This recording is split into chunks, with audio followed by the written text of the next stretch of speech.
Prepara tu corazón para escuchar la meditación 8. Ofensa que el pecado mortal hace a Dios.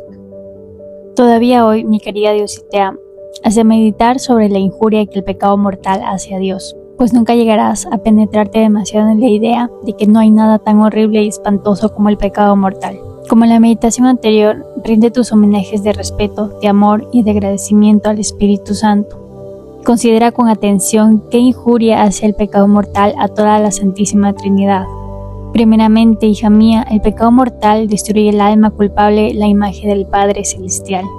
Saber que el hombre fue creado a imagen y semejanza de Dios. El Creador, como dice el profeta Rey, selló su frente la lumbre de su rostro y lo hermoseó con los rasgos divinos.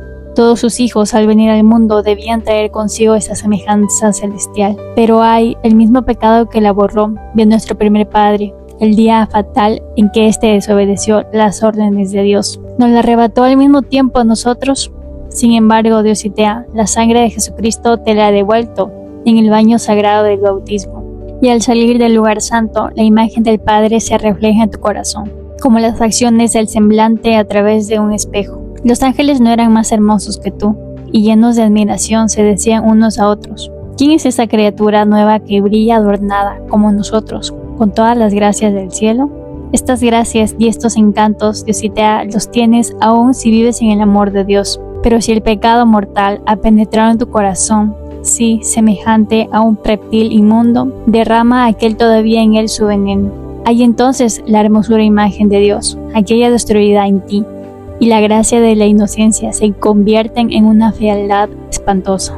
¿Y qué injuria no haces a tu Padre que está en los cielos, tratando su imagen de esta manera? Dime, Diositea, si alguna persona en presencia tuya acogiese el retrato de tu padre o de tu madre y lo echase al suelo, lo pisotease y lo cubriese de barro, ¿podrías ver sin horror y este espectáculo y no se apoderaría de tu corazón una indignación profunda? Pues, oh Dios mío, ¿acaso hacemos otra cosa cuando cometemos el pecado mortal?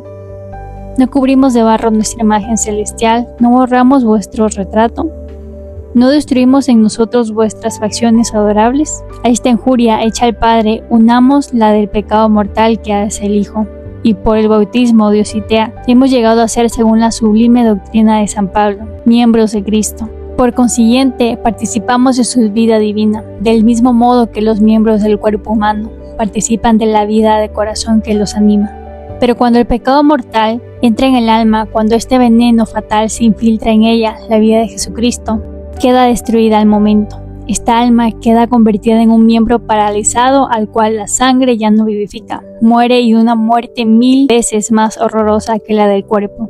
Destruir en sí de un modo tan espantoso la vida de Jesucristo, separar de su cuerpo místico un miembro que le es tan caro, ¿no es hacerle una injuria mortal?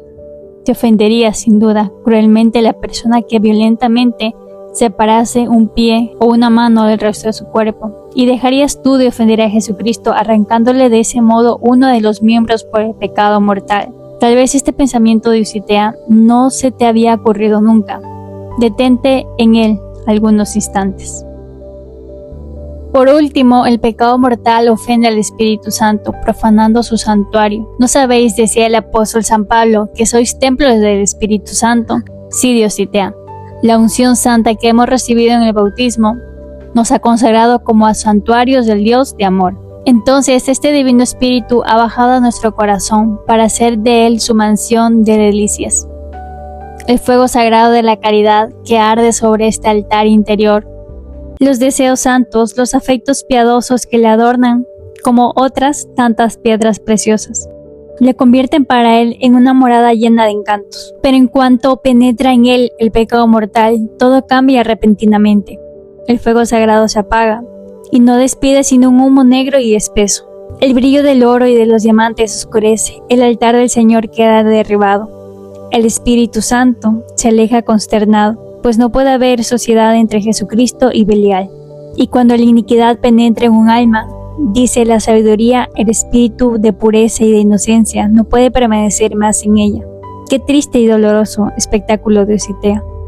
Cuando a propósito, para arrancar lágrimas, Leemos en la Sagrada Escritura que al volver los israelitas del destierro a vista del templo de la desgraciada Jerusalén, en otro tiempo tan magnífico y tan hermoso y ahora convertido en un montón de ruinas, a vista de sus muros derribados y de sus puertas destruidas, del pavimento en su santuario lleno de zarzas y espinas, hicieron resonar el espacio con sus gemidos y se cubrieron la cabeza de ceniza y lloraron amargamente. Pero este espectáculo de Ositea fue aún menos desolador para los tristes hijos de Judá, de lo que lo es para el Espíritu Santo, la vista de su santuario profanado por el pecado mortal y de su gloria eclipsada. ¿O quién dará a nuestros ojos lágrimas abundantes para llorar un mal tan grande?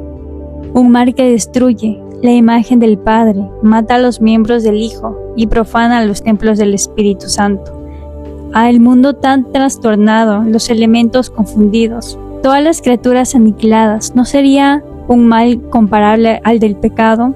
Esto sería tan solo el mal de la criatura. El pecado es el mal de Dios, oh, si lo comprendieras. Propósito: hacer un acto de contrición y confesarse lo más pronto posible cuando se está en pecado mortal. Ramillete espiritual: huye del pecado como huirías de una serpiente.